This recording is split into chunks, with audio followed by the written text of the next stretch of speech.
How's the stash? Glorious. That's what I'm talking about. This is StacheCast. Let's go. So work that waiver wire, make those trades. Do what you got to do. Let's go. Don't be a quitter. Don't be a quitter. Come on. Do you even want to win? Jared's like, I'm going to drink a beer a hole, and then does. Now you get to date your favorite color. Played the School of the Blind 3 you times. You nobody. All girls school. Way to go. You're fighting nobody. So they got 11 guys that want to kick your ass too. Nia Long, man. Nia freaking Long. It has been uphill both ways through shit creek. I'll be naked, passed out somewhere on the floor. Hopefully it's just my own room. Their offense is great. Their defense makes me want to shit down both legs. I'm not playing for the next 2 hours. Bring me some chicken. He's not superstitious, but that sumbitch is a little stitious. I'll tell you that. There ain't no doubt about it. StacheCast, baby. This is StacheCast. Let's go. Presented by Nashville Stash from downtown Nashville, Tennessee. I am Nick Mars. Welcome to our ridiculous sports show. We're proudly sponsored this week again by FinTech Payment Partners. Unlock your payment potential with FinTech Payment Partners. Go check them out at fintechpayments.io and reach out for a free quote. Use the code STACHE. That's STACHE. And go check them out, guys. Wherever you guys have chosen to listen to us today, we are stoked that you're here. Honestly, we're happy that you chose to be with us. It's been a big week. We had Mason Hickman on the show last week, and we got a spring training report from the Guardians in Goodyear, Arizona. And I didn't think that we'd have drama with the rule changes already, but here we are, first weekend of spring training, and we've already got some. We'll get into some of that a bit later. But I am joined, as always, by the beautiful, my future wife, Kay Love. We've got about a week and some change left, so we're getting close. I can't wait. So glad to have you with us tonight, Miss Love. And as always, Alex Alper from The Professor from Los Angeles. Welcome to the show. Thanks to have you. And tweeter Joe Hudson, welcome back. We missed you last week, buddy. We're glad to have you back, Joe. Look forward to catching up with you, man. College baseball's underway. Opening weekend left a lot to be desired for our Vols out at West in Arizona, but it looks like everyone's finally woken up. They went 5-0 this week to get to 6-2 overall, still in the top. They're 3 in the nation. Granted, it was Dayton, but like I said last week, sometimes it just takes a little bit of something to get everybody going. And I was looking at the top 25, Alex. UCLA is the only team on the West Coast in the top 25. So I'm curious as to what's the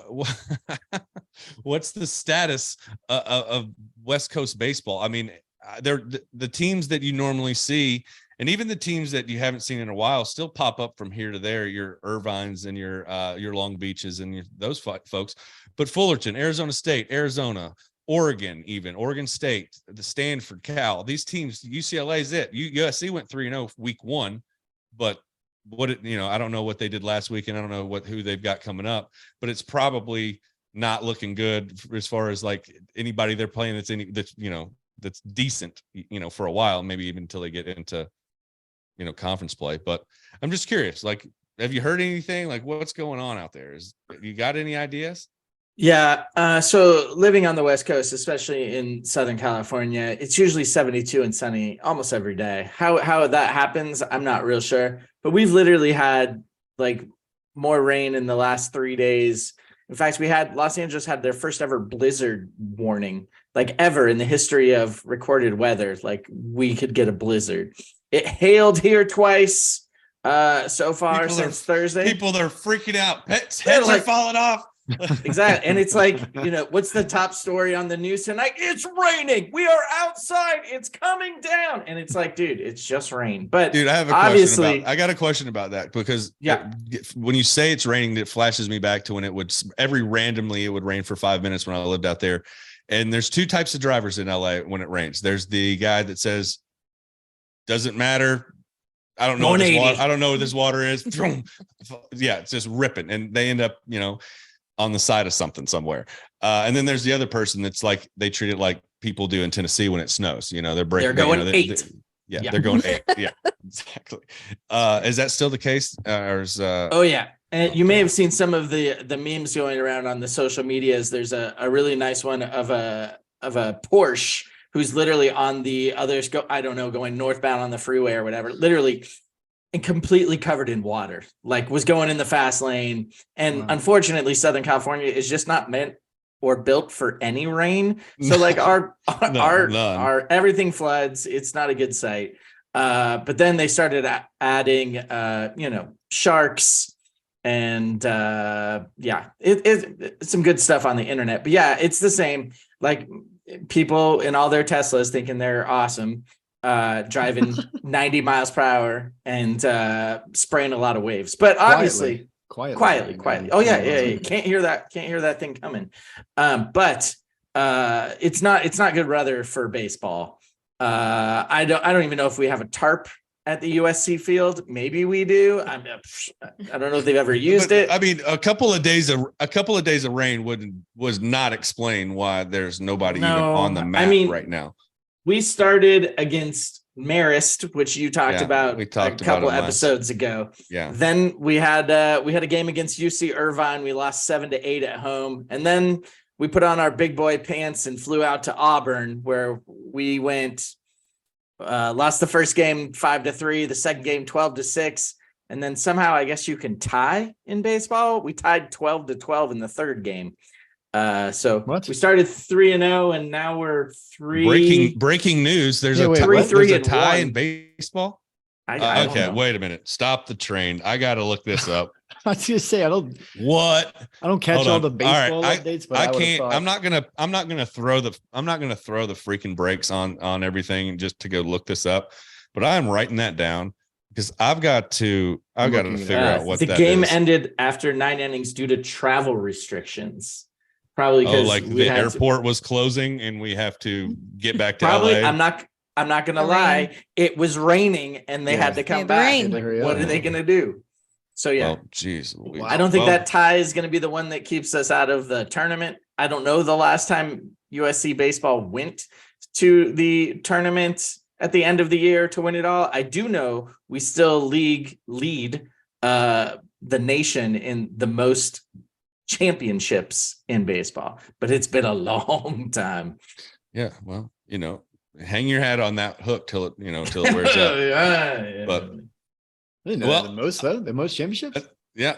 In baseball, yeah. Wouldn't have predicted that. There you go. Bunches and bunches. A lot of good baseball players out there, but not so much lately. So you'll have that on the big jobs. I mean, don't go to UCLA, but Fullerton or UCLA. They're in the top 5 right now. I mean, UCLA is it though. Like, Yeah, and they're good. I'm curious. I would be, what the stat I would like to see is I would be curious to see is the stat of high school players from California that skip college and go directly. Cause I bet you they end up with a lot of guys that are committed out there that end up going straight to, they taking their deal and get drafted and go. And then, there's a handful of guys that do that for Power 5 all over the place, but I bet the West Coast gets a lot of that because there's a bunch of kids out there from California that go straight from high school to the pros. Why? Why do you think money? There's more though that quit out there, and they don't quit. Not quit. They avoid. They skip college. Probably a lot of different reasons. Weather. I don't know how that would affect. I don't know either at all. I mean, I would make me want to go from like Marist College to USC. Maybe I'll transfer out there. But if I'm a high school kid in Tennessee, for example, and I'm being looked at for to get drafted. There's also teams that have programs that I grew up idolizing, like Vanderbilt and Tennessee and Auburn and Ole Miss and Alabama and South Carolina and Kentucky and and the list goes on and on and on. And that's just SEC. There's a bunch of other schools, Clemson's and your Florida States and your Miami's and all of these things. Your Rice, your Tulane, blah blah blah, on and on, right? There's a dozen of those out in California that are powerhouses that that have the name but it's not so much a program like it was. There's not the Hall of Fame coaches that are still out there. I mean, at one point you're looking at the coach from Cal State Fullerton was a Hall of Famer. Arizona State's guy was a Hall of Famer. USC's guy was a Hall of Famer. UCLA's guy was a Hall of Famer. Tony Gwynn was coaching at San Diego State. Like there was at one point in time there was programs that were alluring to kids that to grow and develop. Does it work the same way in baseball? Because there's big football, and obviously football is very popular mainly because of TV, right? We don't see a lot of college baseball on TV. So you can be a decent college baseball team like Rice or just a small, Cal State Fullerton. We don't really talk about Cal State Fullerton except for baseball, right? Or even Long Beach. But I don't know if I'm in Tennessee, if I know where either of those places even are. I'm probably, because I was born and bred in Tennessee and I'm an SEC for life type of person, then potentially I'd be like, all right, I'm looking at the SEC schools because that's all I'm seeing. I don't get to watch USC baseball because I imagine when their game's on over here, it's 9:00 at night on the East Coast. Alex, do you think, this is a question, and Kristen, maybe I should ask you this. Do you think it's the way in which the kids are raised in one part of the country versus another?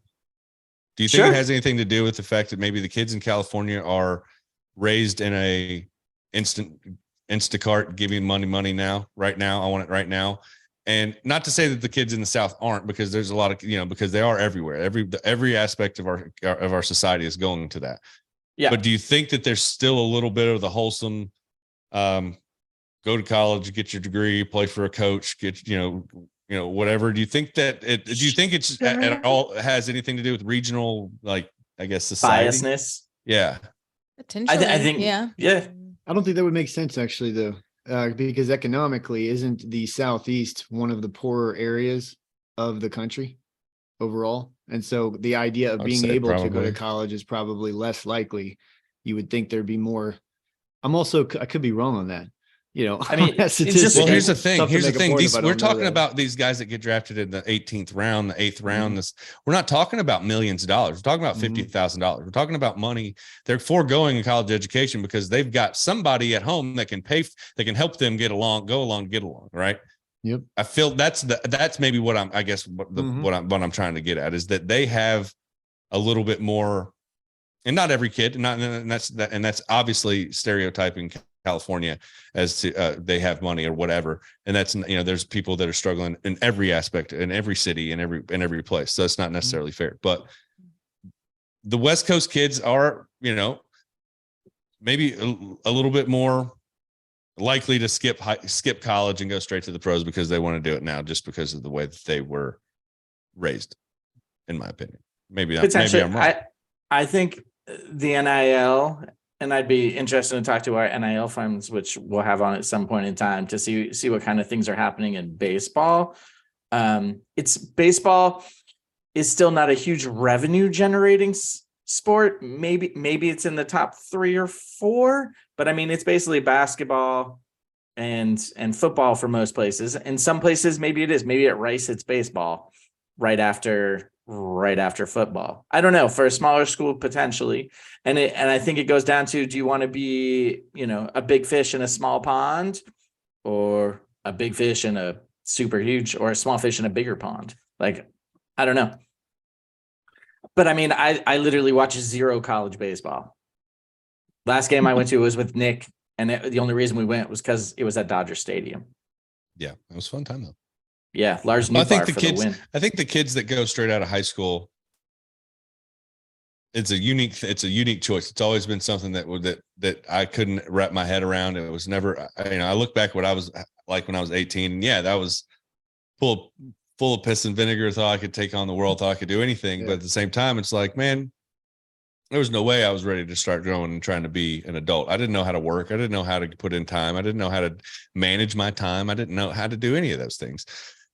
So just the kids that go right out of the gate, and obviously I think the kids at 18 are a lot more mature in general these days. I think that the kids are maturing younger, and they're getting more acclimated to the ways of the world a lot younger than maybe sooner. We did. Yeah. Definitely exposed to so much more. Exactly. So, so that's probably the age gap there for me, but that they're probably kids that are ready, but for the most part, it feels like there's no way a kid could be ready for that kind of stuff. But, at any rate, college baseball, Jared and I both played. It's one of those things that is an interesting thing because, you can go from one game to the next, and all of a sudden things kind of start clicking, and you go on a tear. Interesting story, Florida State being, getting relevant again with the their coach, Notre Dame's coach, Link Jarrett, who used to play at Florida State, left after their Notre Dame's run last year. Now he's at Florida State, and I mean they've been on a tear this week, and they've gotten to the top 25. So that was kind of the big news. Also, Iowa beat LSU in one game out of the series, last week at some little invitational they had. So teams at the top, there's nobody that's really undefeated. That's really, there's a couple of teams that still are, but it looks like there's going to be some losses. Yeah. What? 6 teams. I think 6 teams are undefeated. Yeah. So Wake Forest is like 9-0, and then a couple others at the bottom. When does a conference play start?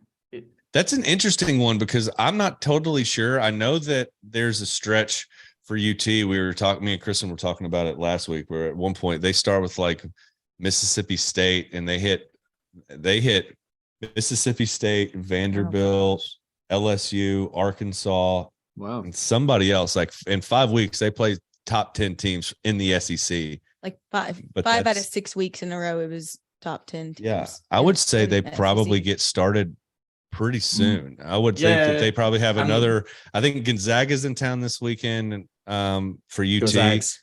and then Boo. they might have another. They might have another out of conference, and then I think they get rolling right about the time we get hitched up. Yeah, that's But- what it looks like. Like early March-ish, they start getting down into it. But yeah, Interesting. there's So- 8 teams in the SEC in the top 25. 8. I think there's Hey, that's Alex, pretty sure Can't win the it's not. stuck champion- on that. Can't win the championship in the first 2 weeks of the season. So Vanderbilt, congratulations. Tennessee, LSU. South Carolina's You're right, such a hater. South Carolina's in. and then Ole Miss, Ole Miss, LSU, Florida. Mississippi State. Arkansas, Alabama, Texas A&M, LSU 9. Oh shit. Okay. 36% of the entire top 25. That's crazy. So Attaboy, Rain Man. yeah, college basketball is Rain Man. Hey, real quick. After last week, do you like the hot streak? 3 in a row. Like, do you get excited after wins like that, or is it like, okay, we should have stomped them or whatever? I mean, they basically held them to like no hits and no. There's like no activity. 3-0, go get it. Like, are you excited, or is it just like, all right, it doesn't really matter? I think if you're talking about if I'm UT, Yeah, I'm sorry. Yeah. I think that if I'm in UT's position, what's interesting to what it does for me is it lights a little bit of a fire, because we knew we were good. We just weren't playing very good. We were playing tight. It's the first weekend, your first real game activity. Everybody's a little tight. It's our first little taste of okay, we've got something here. It's something to build on. But as far as the record is concerned, I don't necessarily think that's as much of an impact factor as what they were able to do on the field, regardless of that it was Dayton or not. Right. So the fact is they went out and took care of business. The 3-0 was expected, but They're dominant. for them to be able to get on a roll and see some good things happen, have all three of your starters get into the 5th inning. Your bullpen throws, 8 scoreless over the weekend. So you have a really good basis of stuff and a lot of good thoughts to take into the next weekend. I was reading about y'all's leadoff guy, Dickey. Yeah. And just like him coming in and basically just like he's on base like nonstop. Like All the I time. think in that series, he was like just 444 or something like that, 15 bases. I mean, the guy's just making shit happen. That's a Yeah. fun guy to root for, just get everybody started. Yeah, I like him too. I look forward to watching them as they go on, as well as hopefully seeing some teams from the West Coast, show up, poke their head up above out of the dirt. But at any rate, I just hope they survive all that rain. Right? All that rain.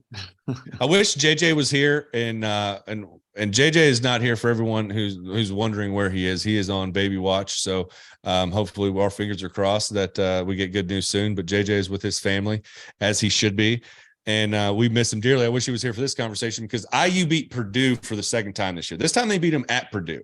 Mhm. And somehow Purdue is still on the line to be a number 1 seed. I don't get it. I can't understand it. I watch them and I don't see it. I just don't see it. Like, Edey is a problem. He is like running into, what did Bill say? He's like running into a 12-story building. He is monstrous. And he's 26 got some, 16. and all right. And I've got to say this for Alex. All right. I got to say this for Alex. I was busting Edey's balls about his athletic ability. Now, I'm not saying that he's, Sean Kemp or anything, but I've been watching him pretty closely since I was ragging on him pretty hard a few weeks ago.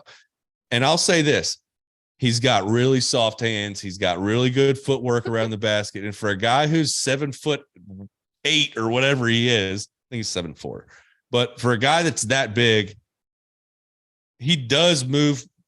He's got pretty good post player footwork. Like he's not a runner and he's not anything, like that, but he does have good footwork and he is a problem under the basket. And I mean, they did a little special on him, the volleyball pass that he's got where he learned to go up and block in volleyball was one of the most interesting things that translates over to basketball. I'm like, that's actually really cool because that's the verticality deal. That something that because he does go straight up, and of course he can because he's a freaking mountain. But it's at any rate, they still other than him, there is not an option that makes me go, you better cover him. I'm more like, put the farm on the big guy and let everybody and just wait for the little midgets to miss one.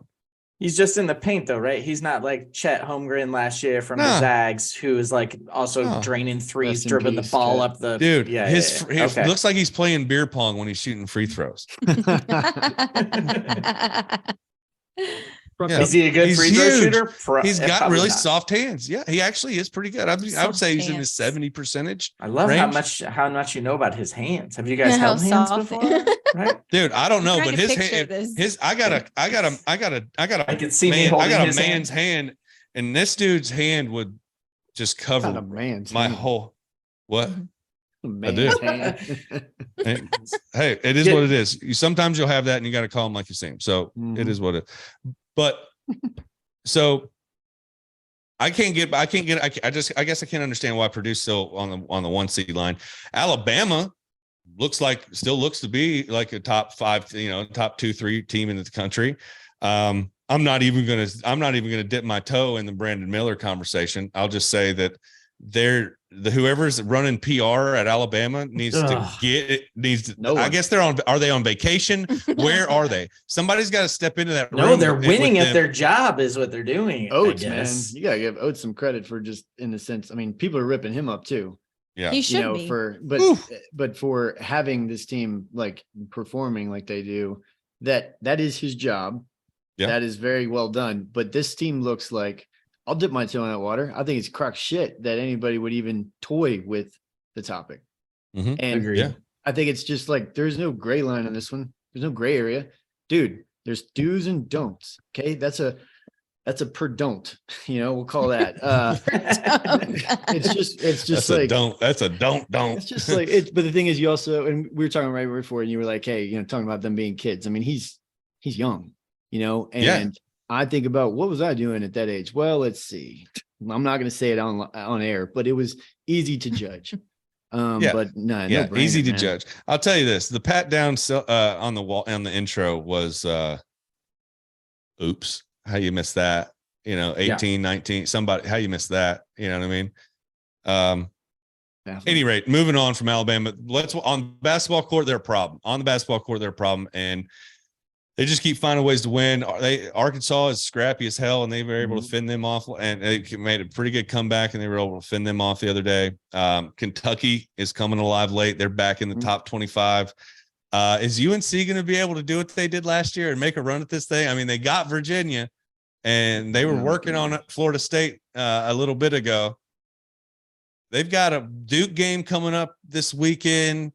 They've got a couple of games coming up. If they get them, Duke's got like 4 straight. That would be a big one. It actually makes it a big game despite the rivalry, but it's important too for a lot of reasons. Yeah. Is UNC Duke boring now without Coach K? No. I mean, wasn't UNC the like preseason #1 to start the year? Now they're not even in the top 25. Like obviously, they've had some injuries and things will happen, but no matter what, UNC just like Syracuse, if somehow they can manage to get their ass in that tournament, Syracuse, they're gonna win. They're gonna win a couple games and always be difficult. But they, Well, you know what I'm telling you what. Back to what you were saying last week. What you were saying last week. USC is going to sneak up on somebody in the tournament this year. At least one. At least one person. because they're We playing had some good a- basketball. We talked about this last week. Peterson's going good. Boogie Ellis is playing good. You know, and that's kind of what, you know, you're kind of seeing it happen on a lot of different places. You're starting to see some of these teams start to getting it going. They're getting rolling. And you're like, my question to you was going to be, who's the biggest threat out of the West to do some serious damage that nobody's talking about? And I was going to, you know, other than USC, I know you're so biased to say USC. But, as a season but you get to watch a lot of those games up close, and you get the eyeball test that we don't get because of, you know, who USC's got coming into play. So is there anybody that came in to play USC and you're like, okay, those guys could get on somebody if they're not careful, like in the tournament, somebody like a you know, when you have that bi-coastal game where they're, you know, that one off, they're not familiar, they're just getting a little bit of tape. Who's somebody that could jump all over somebody and upset somebody in a tournament? I don't know if there's anybody that SC has played this year that could jump on somebody. The team that I've seen that I'm the most impressed with, believe it is not UCLA. I mean, we beat them once, we lost once because we missed the game-winning bucket. I'm not overly impressed with them, but USC we've played 9 games with a full roster, and we're 8-1 in those games. And so we finally have everybody healthy. And this is true of a lot of teams this time of year, where it's like, all right, now we're cooking with gas. So like you said, we had a big road trip, went to the mountain schools, Colorado and Utah, and annihilated Colorado, who then barely lost to UCLA. UCLA just squeaked by them. I watched that game yesterday, actually. And then went to Utah and handled our business there. So with those two, according to Joe Lunardi last week, USC is firmly in. They're not going to be the first 4 in or the first bye. They're in, and I think they will be a problem. I also think that they're going to end up with a pretty high seed or low seed, depending on how you look at it. I think we'll be seated at 9 or 10. Really? So we'll have. You guys had about eight losses this year. Is that it? USC, yeah, yes, I believe so. Feels like Syracuse was always just a perennial 10 seed. Yeah, right. And then go and win the tournament or something or other. Okay, so real quick, because the tournament is going to be on top of us before we know it. We've got some smaller conferences are already having their conference. Are already having their conference tournament start this week. They're starting midweek. SEC, the Big Ten, those won't start till next weekend, I believe. But we're getting down to it, because I mean, UNC Duke is pretty much this is the last weekend of rivalry week or whatever they'll call it, right? And then we'll go into the tournament starting probably next midweek, Wednesday, Thursday, 7th. I would presume. Something like that. Yeah. Yeah, conference tournaments start during your wedding. Okay, so I feel like we were Selection just Sunday is talking the about 12th. it. Selection Sunday is the 12th. Okay, right. So all the starts, conference tournaments will be done by like 5 p.m. on Sunday, Mhm. and then we'll be rocking sock 'em. Let's go. The next week it'll be every man flies to Vegas to find a sports book chair to sit there and watch basketball for like 64 hours straight and stare at it. It's a mecca it's been, you know, I've always talked about going. Alex, you've done it plenty of times, but I imagine it is an absolute just sea of dudes just trying to watch if there's a TV on, there's 50 guys looking at it. I promise you. It's incredible. It's one of the most fun things to do. And people losing their minds everywhere. Because you'll be watching in a sports book, or there's a couple places like it's called, I think, The Hotel in like downtown Las Vegas. They literally take their showroom and put in a bunch of screens. So it's like a movie theater type of deal with all the screens up. And it's $1 beers and $1 hot dogs and whatnot. And you'll be watching a game that'll be totally out of hand. It'll be teams up by 30 points, but the spread is 28. So you'll have people going ape shit in the last 30 seconds of a game that no one else in the country gives a shit about. It is so much fun for that first Thursday through Sunday. But man, after 4 days of watching every damn game, 36 games over a while, it's like, oh God, get me home. Yeah, for sure. And it's crazy. you start finding excuses to not do stuff when it's that first Thursday when the games kick off at like 10 a.m. and all of a sudden it starts pinging up on your computer. You're at your desk and you're like, oh, they're playing right now, and and then you pull it up and it's like, hey, why don't we let's go over here for lunch, and then you just maybe the afternoon you just kind of watch a little basketball. That sound like something you want to do, Caleb? Absolutely. Yeah, and right. I would do that when I worked in an office. I would definitely have the game pulled up on the other computer, but I do have one of my bridesmaids, actually, her husband does that every year with his group of friends. They go to Vegas just for this March Madness insanity. So yeah, that'd be a blast. Some footage from it. Shout out to Ricky Mixon, who does that as well. Back to your question though, Nick, about like a team that not a lot of people have seen and who could maybe have a chance.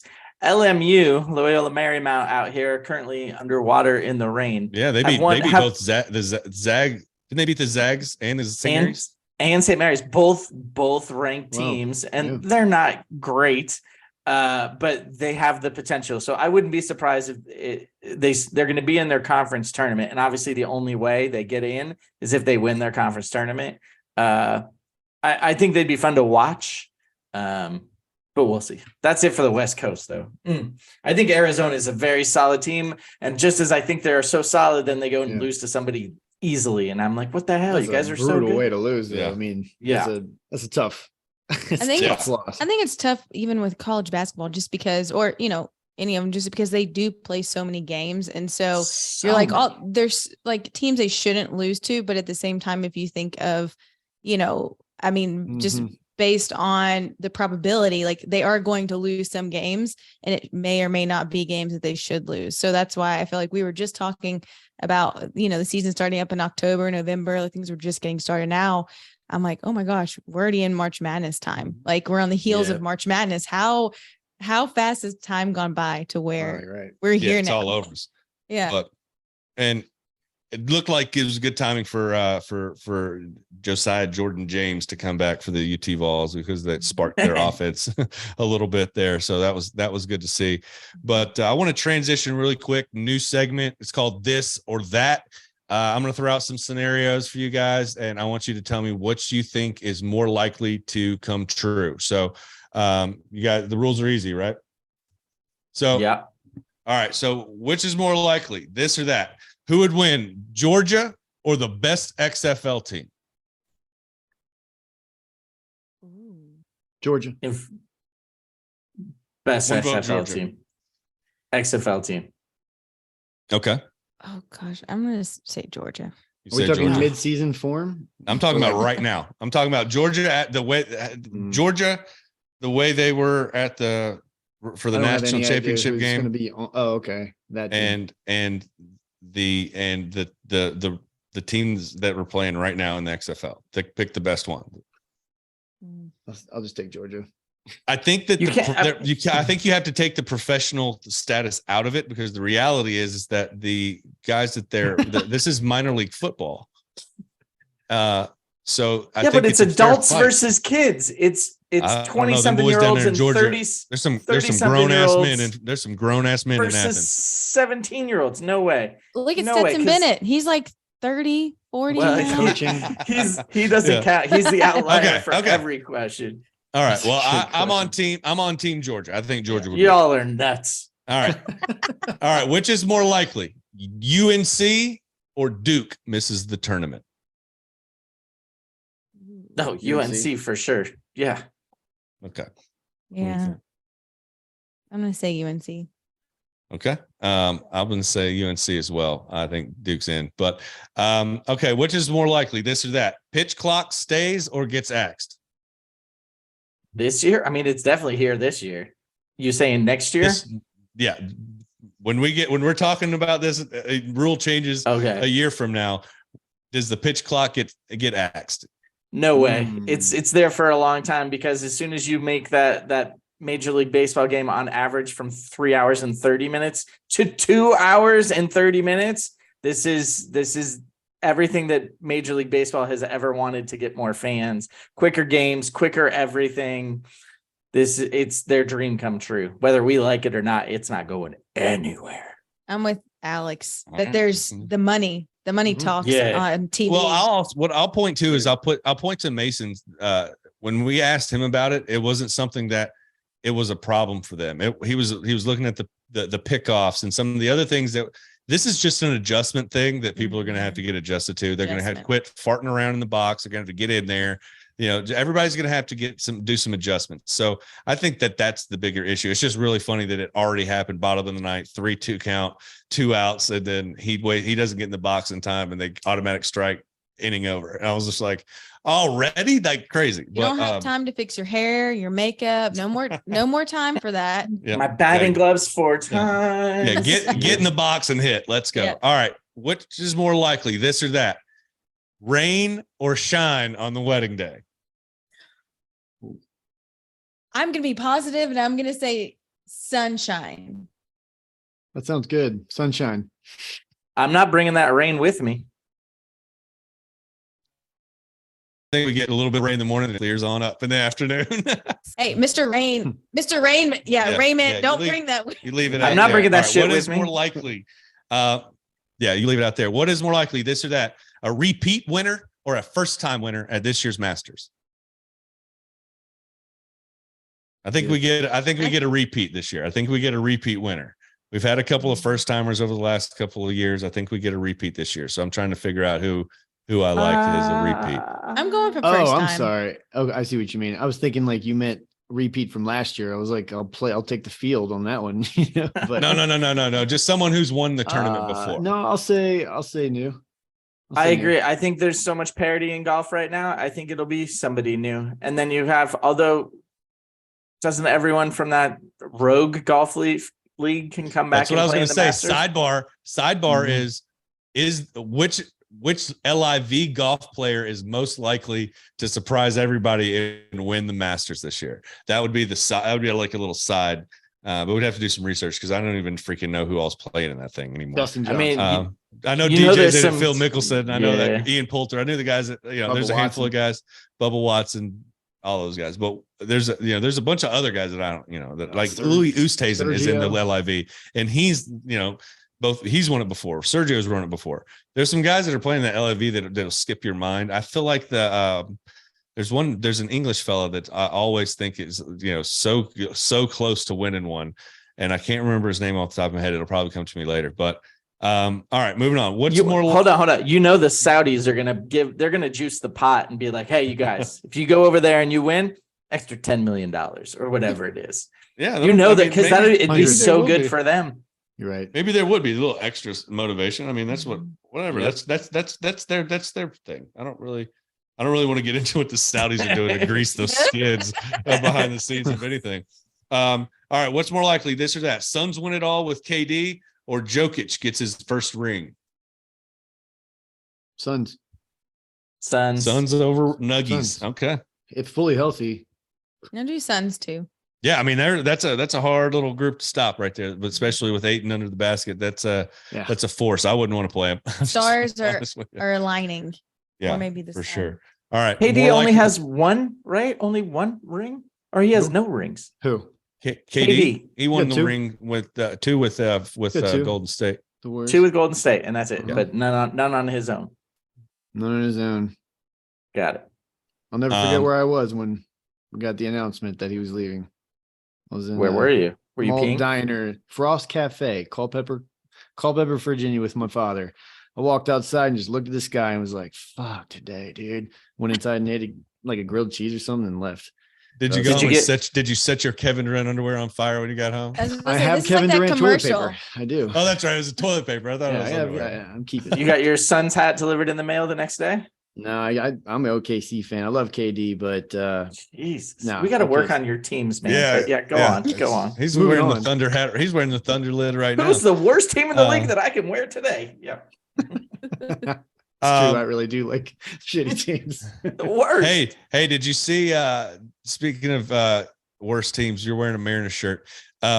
Did you see Julio fist one off his? He got jammed. And he was able to fist one over the shortstop when ordinarily that would have been right to somebody in the middle of a shift. So he got. He finally. I was like, he hit the ball and I saw the replay. And I was like, I was like, oh, that's like an old school base. I was like, yeah. I was like, that's what I'm used to seeing, So that was kind of an interesting thing to say. All right. Anyways, back to this or that. This or that. Big 12 or SEC wins the men's national championship.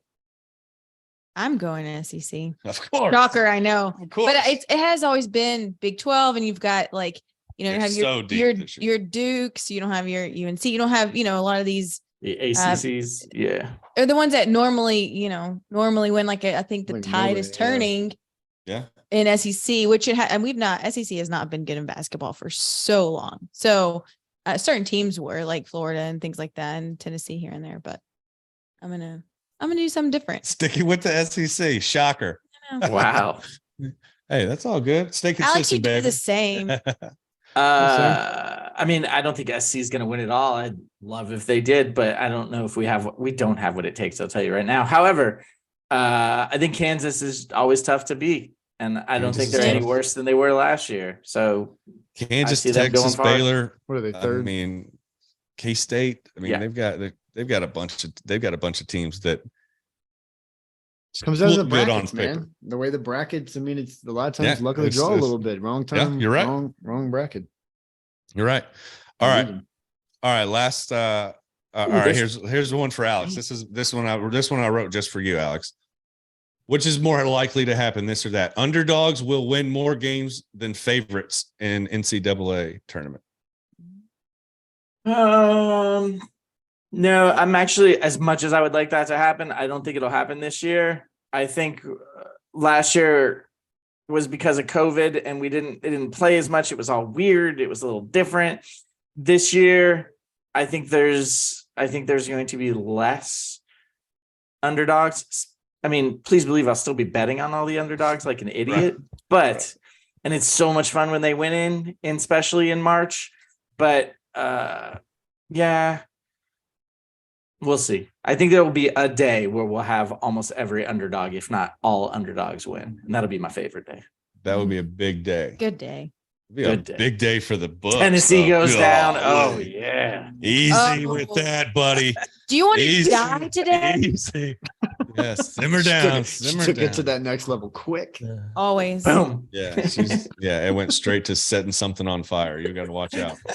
Hey, and And I will say I'm with you right now. Nick and I talked about it. Obviously, huge Vols fan, but I don't think they deserve to be in the top 25 right now. So they're 12 or whatever right now, but I don't even feel like they deserve to be in the top 25. Well, I think that they've been injured for this last 2 weeks or whatever, with two of their pretty big offensive pieces. I think that the committee's clearly got to be giving them some sort of slack on that, which I don't think they've earned. I think that I think that, it was good to see them play the way that they did the other night and do what they did to South Carolina and put them out by 40. It was good to see Triple J back, like I said a bit ago. But you're right. In that little 2-week stretch, they it's hard to kill a team, in the rankings over, when they're injured, but they did not play well enough to be ranked. And if we're that dependent on one player, then we're not that good. Yeah. Well, Say that for Purdue. save it That's for true. Purdue. And So you could JJ, say I know that, he's not right? here, but he would say this is Indiana's year. So You never know. Those guys. the are playing with some there's heart, more man. Big Ten, according to Joe Lenardi, sponsor us. There are more Big Ten teams in than any other conference. They've got Purdue, Maryland, Northwestern, Indiana, Michigan, Iowa, Illinois, Rutgers, Michigan State's over there. Like, there's a lot of teams that could do some damage. Yeah. Like I said, when this tournament bracket comes out, I'm going to be all over it. I can't wait to look at it. We're going to be sitting there, basking in our new nuptials or whatever they say. But we're going to be looking at this bracket is what we're going to be doing. And we're going to be looking and seeing who's going to be some maybe potential matchups down the road, because there's going to be some upsets for sure. And Always. I can't wait. Every game is going to be a toss up with some of these squads. So I can't wait to see how that plays out. Did you watch any golf this weekend, Alex or Tweeter? Mm-mm. The Honda Classic was on, and a lot of guys were kind of, if they're not degenerate gamblers that like to bet the 3-ball every single weekend, they didn't really think it was that entertaining, but I loved it. I loved it because there was a couple of things going on. One, the Kirk story with his sobriety and him getting back from where he was to be able to win was a great story. You love that kind of story. You can't script those kinds of things. But the runner-up, Eric Cole, I mean, he had made $400,000, I think, in his career on the Corn Ferry, and up to this point, like this was he's a rookie. He's a 34-year-old rookie. Both of his parents were PGA Tour players, and he gets runner-up and makes it and clears about $915,000 and on one paycheck. So I was like, hell yeah, that's a cool story. And then the guy who got fourth, Ryan Gerard, I think if I'm saying that wrong, I'm sorry, Mr. Gerard, but he was the Monday qualifier. He qualified for one of the open spots on the Monday before the tournament, and then got fourth place and got a check for $411,000. That never happens. That's like it's like Happy Gilmore kind of shit. You know what I mean? Like you go win down at the, at the driving range, or at the local 10 cup status. Yeah. 10 cup status. Like that's a movie. So that was really fun to see. So, a lot of the big names weren't there because of the big tournament last weekend and in Bay Hill this weekend, but to see those guys, live a moment that they probably, had been dreaming of and all that kind of stuff was really cool to see. And then to see the Monday qualifier be on the first page of the leaderboard on Sunday was really cool to see. So kudos to all of those guys that were playing the Honda Classic, but those stories were actually pretty cool. So good for golf. It's good for people. Man. The thing with Chris Kirk, it's a big one, man. It's like that. Yeah. There's a lot of people out there that might be dealing with shit, and that alone could be like, you know what? Yeah, I can do something. They should think about doing some more marketing on their players of the lesser known people. Get it out there. Come on, PGA. It's a great story. Yeah, it is a great story. They don't have to tell it. We'll tell them on the StacheCast. That's what we're here there to do. We're here to tell the people the good stories, the feel good stories, some sad stories, bust some balls, make some jokes, have a good time. That's what we do on here. But I love that you point out that there are people that get stuff out of that might not have been looking for it. There's a lot of people that are watching stuff to watch a golf tournament and might not have been, might have just had the engine shut down and it finally got in, right? You never know when somebody's going to be in a place to hear something that they need to hear. But congrats to Kirk and his win at the Honda Classic. And I look forward to the Bay Hill next week. It's one of my favorites. It's Arnie's tournament. It's one of the hardest golf courses out there. Of course, way to go, Arnold. Sponsor us, Arnold Spiked. Yeah. Damn, $20 million purse. That's in Orlando, but damn, $20 million my wife's purse. closet, actually. Yeah. It's what? $20 million purse. Sounds like my wife's closet. That's what it feels like. I was like, what she need? That was funny. Don't get any ideas over there. I don't want to have a $20 million purse over talk here. with her later. No, you can't tell by my camera quality that I'm just loaded with money right now. I need to go raid that. You sound like you must be one of that. You must be a Haslam. You must be in the family somehow. Look at that segue. Look at that segue. They got more money than sense, dude. They just bought in 25% of the Bucks today, $3.5 billion. Yeah, 25%. Yeah, we got 14 that. 14 bill. I reckon so. That's the way my maths. I'm math pretty well. And if I'm mathing right, then that math says 14 mil. 14 bill. Bill with a B. That seems crazy high for a Milwaukee sports team. Well, it's probably a valuation situation or some sort of, I don't know how they value a sports team and how they value if one person's going to sell out his portion, if it's new arena, if it's a cool, new area around the arena. It's probably hey, you get 25% equity for his portion, plus to get that, you've got to foot the bill for, or get the wheel started for some new things or some whatever, probably. They're just getting in it for cheap. Yeah, they have new things. They just built a new spot. Now they're building like Deer Park around the stadium. So yeah, the Haslams, who also own the Cleveland Browns, for you people who don't know, owners of various teams, and honestly, not many people do. The Haslams made all their money from the truck stop. Pilot flying gloves. No shit. Flying J. The Flying J. Flying J. No kidding. Yeah, Governor Haslam, Bill Haslam, the younger brother, was our governor for a while. Interesting. Oh shit. Yeah, governor in Tennessee, Bill Haslam, sponsor us. So I don't know what he's up to these days. He sure as shit isn't governing in our state, and he doesn't own the Titans. So I guess he's up there greasing deals for Deshaun Watson and in Cleveland or something. I don't know what he's doing. Massages. Don't sponsor us. Did you guys like the this or that? Did you guys like that? Yeah, that was Loved cool, it. man. I thought it was Those were fun. I was starting great to ones. think about different things that were starting to come up, and I was like, man, I wonder what the guy's saying. Would it be a kind of a fun way to try to get, to kind of burn through some of these things and see what y'all thought. So I thought it was cool. We'll try to keep doing that stuff and we got another one a little bit later this week that is makes me smile. So we'll look forward to sharing that one with you guys as well.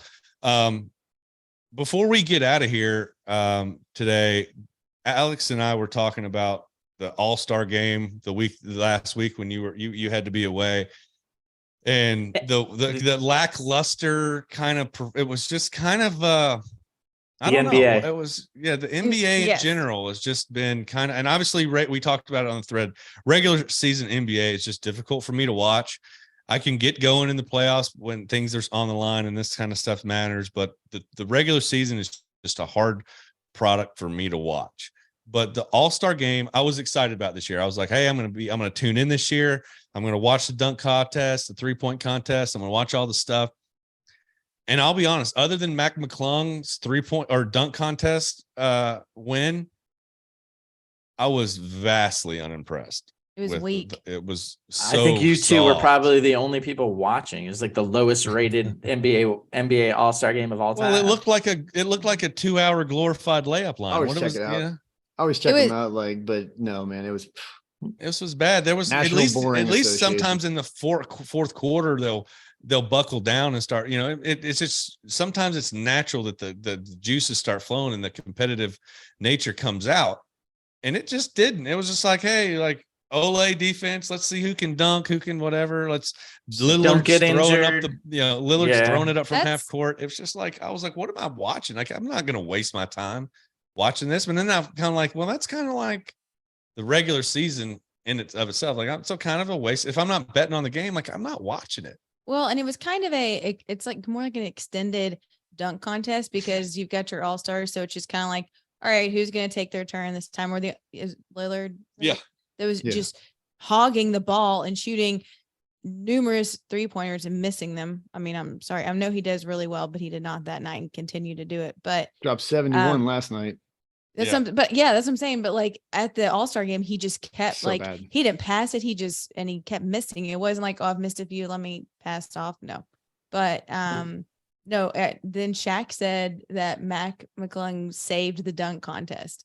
Yeah. And he did. Like, it's so true. If it was not for him, like, he had a hell of a weekend though. I mean, that was awesome. Signed by the Sixers, got a shoe deal, won the dunk contest. Let's go. He made his earnings was he made $100K. He made his earnings for the year with just a dunk contest. It was awesome. I've been following him since he was in high school, and I don't really follow a lot of high school players, but he's kind of a fun story to watch. Yeah. I was told Chris the same thing. Like, I watched his dunk. I watched his highlights in high school. Went to Georgetown, did his thing, and he's been in the G League doing well. I mean, like, I love how he carries himself. Yeah, he had a really, really good time. It was awesome.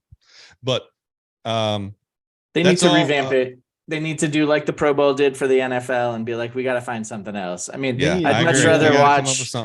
I'd much rather watch like two guys play horse or something or other, or do some sort of crazy trick shots or something or other. But that's kind of what they do the day before. So it's like, do they need to do it? I don't know. It's a waste of time. It would just be another day of them trying to find something to do that. It's like, how many 3-point contests do I need to watch? Exactly. How many skills contests? You could get creative with basketball with that, but it's depressing. Yeah. I think it's interesting though, that you still have people who right now are still playing active, that they're able to play in the All-Star games, because it's not that way in football. That was something we talked about. Yeah, middle of the season, take an all-star break versus there is no all-star break for professional football. Yeah.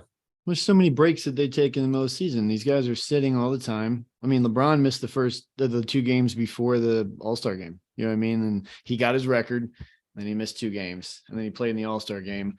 It's just a waste of time now. And it breaks my heart a little bit, because it used to be like super fun. One of my favorite events when I was in high school and middle school. I mean, I'll never forget the Vince Carter dunk contest with Steve Francis ever in my life. I remember hacking into my teacher's, Mr. Tanner, his biology computer. Every time he would go to the bathroom, which we all knew what he was doing in the bathroom, he'd be in there for like 45 minutes, come back sweaty. Guy was disgusting. We'd be on his computer just watching videos on dial-up, of Vince Carter jumping over people and whatnot. And the dunk contest was so incredibly exciting. The 3-point shootout was amazing in the 80s and 90s. I mean, that was so exciting and exhilarating for people. You got the best stars in the NBA to compete in both of the competitions. Dominique Wilkins versus Jordan in the dunk contest. Spud Webb. Yep. Spud Webb was incredible to watch. Like an incredible Brent Barry. Incredible dunkers, man. And now we're getting G League guys, which great for him. But like we just like literally close our eyes and pick 4 random people that no one's ever heard of. You can't get excited for these people necessarily. And if you're not excited about it, you're not going to show up to watch it because you don't even know who's playing. You're not, you know what I mean? You don't know who to root for or who to get excited about. Yep. But that's, fortunately, fortunately we don't have to worry about it for a while. So we don't have to, next year, maybe they'll get it figured out and we can hope for the best, but it gives us something to talk about. And it's something that maybe they'll get figured out. But at the end of the day, until it's postseason, NBA is really not on my radar as far as something I'm going to spend my time watching. I'd much rather watch I'd much rather watch college basketball. I'd much rather watch college baseball. Hell, I'd rather watch girls college basketball right now than I'd watch the NBA championship. And I'll get into that next time. I've got a little something to say about girls college basketball on the next episode. Women's college basketball. Excuse me. Sorry, Alex. But yeah, we'll get into that next time. But until then, we're done for the day. Appreciate you guys joining us. Alex, Joe, K-Love, thank you for being here. And this was a blast. We will see you guys next time on StacheCast. Until then, be good, be well. StacheCast out. Come on, take me on your UFO.